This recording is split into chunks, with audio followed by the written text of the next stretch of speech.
People, good day and welcome back to our YouTube channel, Marjan's Garden. Ayan guys, gusto ko lang i-share sa inyo itong ating by Nessie dito guys. Ayan. So, alam nyo ba guys, before nahirapan ako sa ating by Nessie. Kasi nakailan na ako nito, itong by Nessie na to. Tapos, lagi siyang nagrarat yung stem. Tapos, naglalagas yung mga leaves. Lalo na itong ating variegated. So, ito na yung last. Nakarami ako nito kay kay Succulent D'Amore. Doon ako guys bumili ng mga ganito dati. Tapos, kay Ma'am, Chelsea Ambrose. Yun yung mga binilan ko nito. Pero guys, wala, namatay talaga sila. Pero ito yung last na binili ko kay Succulent D'Amore na variegated by Nessie. Tapos ito yung non-var. Ayan. So ito clamp to na bill ko. 100 data yun guys, bili ko nito. Ayan. Tapos ito yung dati kong nabili sa kanya. Tinabi ko na rin dito. So para maging lush sila. So ayan na sila ngayon guys. Oh. Naging napansin ko sa kanya guys, gusto niya yung hindi masyadong mainit na area. So, yung parang shaded lang guys, as in yung medyo bright lang, tapos hindi sobra-sobra yung init. Yan yung medyo bright lang talaga na area, yung paglalagyan nyo guys. Gumaganda yung ni by Nessie, tsaka ayaw niya yung laging siyang iwa-water guys. So, kapag iwa-water nyo siya, dapat ay siguro kapag tuyong-tuyo na talaga. Pero wag naman guys yung sobra-sobra talagang tuyo. Natanggal ko na. Yan, i-propagate na lang natin guys. Napupropa din to guys sa leaves. Yan.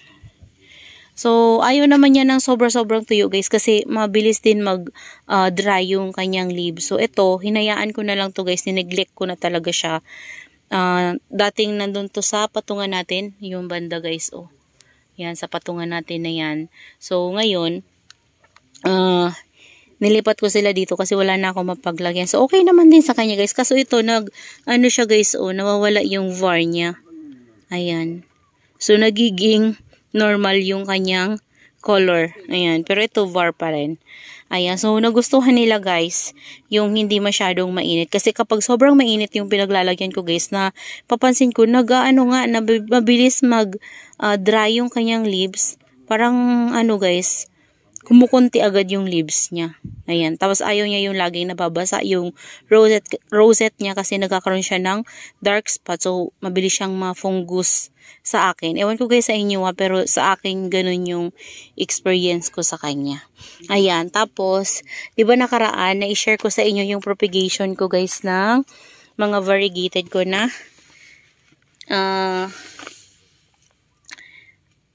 Purple Delight. Ayan. Variegated na Purple Delight. Ayan guys.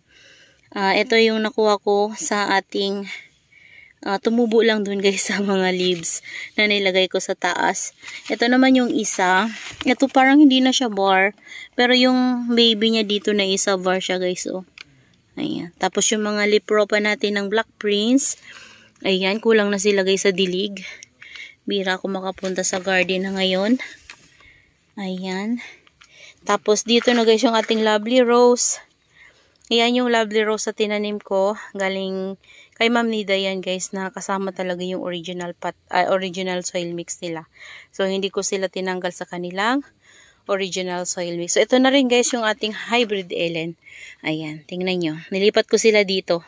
Tapos yung iba natin na mga cheesecake, si Lotion, and then si Pink Puppet. Yung ating banana guys, ang ganda oh. Yan. Itong banana na to, tinanim ko siya guys sa fresh na rice hull. Tapos, ang daming garden soil lang nilagay ko dito. Kasi nakita ko sa isang vlogger na, lang yung gamit niya guys. Parang mga garden soil lang din ata yun. Tapos, may halo lang siya na vermicast.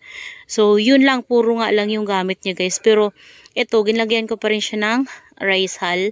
Tapos, maraming garden soil lang guys. So, nagustuhan niya nga guys. So, tingnan nyo.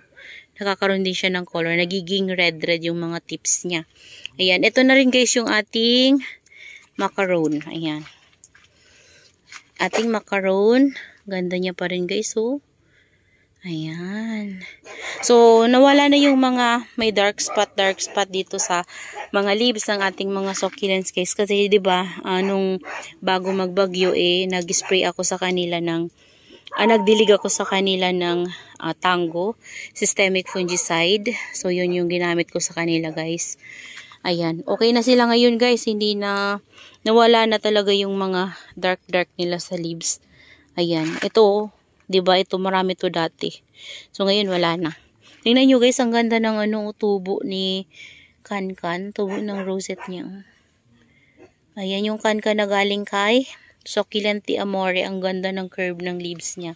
Yung curl. Ayan. Ito naman yung iba natin ng mga carunculate succulents. Hindi pa rin guys maibalik yung mga drops nila sa leaves. Kahit na dito guys, sinaarawan talaga sila ng sobra. Mahirap ibalik yung drops si Dugong. Promise. Ayan, kapag nawala yung drops niya, mahirap na siya guys ibalik. So, ang hirap niyang ibalik. Makikita nyo na lang yan guys, magkakaroon na lang siya ng drops kung babalik na yung drops niya. Pero, ngayon wala pa ako napapansin sa kanila guys na mayroon. Kahit na dito ay nainitan sila ng sobra. Pero ito talaga guys, ang ganda. Yan, tingnan nyo naman guys yung puno niya, no. Sobrang tangkad na. Ayan. O, diba? Tapos ito na yung ating New Heights. Ayan, si New Heights. Nawala din yung drops niya guys. Ayan. Pero parang meron na. Ayan. Meron na. Maliliit. Ayan. Ito naman, parang nagkaroon to ng fungus. So, ayun o. Wala na. Kasi diniligan ko sila ng Tango. Systemic fungicide. Ito sobrang laki na talaga nito guys ni Redline. Ayan. So, ayan guys. Tingnan nyo guys nangyari o. Natanggal na yung ating extension dito. So, kailangan ko ng packing tape para maidikit sila. Wala akong packing tape. Ayan. So, ayan guys, yung mga succulents natin dito na gumaganda talaga guys. Ayan o, lalo na ito si Hybrid Ellen. Ayan, kung wala pa kayong Hybrid Ellen guys. Maganda si Hybrid Ellen. Nagpipink na siya ngayon guys. Nung dumating yan sa akin, talagang maputla. Ayan, yung ating mga purples dito guys, ay okay naman sila. Ayan sila o. Bihira ko sila ditong madalaw. Ayan. Okay naman sila guys. So, ayan. Yung ano pala natin guys, pink puppet na kinat. Ito na. Oh, 'di ba? Malalaki na. Yung mga nakatanim ko dito, yung var ko na, kasi katabi nito si variegated minibel, sunburn, no? Si variegated minibel, tinanggal ko guys, tinabi ko dun sa ating variegated, Red Ives. Ayan, tinabi ko siya doon. So, dito, plano ko na, kapag lumaki na yung mga lipropa ko nito, nasa baba, guys. Ayan, nandito. Ayan, dami nila, oh. Ililipat ko sila, guys, dito. Ayan, tingnan nyo yun, guys, oh. Nalaglag yung mga nandito ko. Siguro inano ng pusa. Kinat ko kasi yung Red Ives ko dyan, guys, para magkaroon ng bibi yung puno. Nakaraan pa yan, guys. Siguro, last week pa yun guys, nakita ko yan. Hindi ko talaga siya magalaw-galaw. Hindi ko makuha ko. Tingnan nyo naman kasi guys, oh. Ayan, ito na pala guys yung ating Tito Buns na nagrat yung dito na malaki. Ayan, ito. Na lumaki na yung var niya. Hindi ko na lang to guys pinapansin, ninineglect ko siya. At ayan, bihira sila madiligan. Hindi na ako masyadong makapagdilig ngayon. Ayan. Okay naman din. Parang nagustuhan niya yung pagiging neglected niya. Ayan, ito naman, ano na, tuyo na yung flower ng ating Bill Baker. Si Bill Baker, natutuyuan na naman siya guys ng leaves. So, kulang na yung water niya, tuyo na siguro to. Tuyo na nga siya guys. Kailangan talaga nila ng dilig. Tingnan nyo guys, oh. Yung soil mix niya ay garden soil. Ayan. Charan! Buo-buo pa nga guys yung iba kong garden soil. Pero, carry naman guys, oh. Gusto naman nila, oh. Ayan.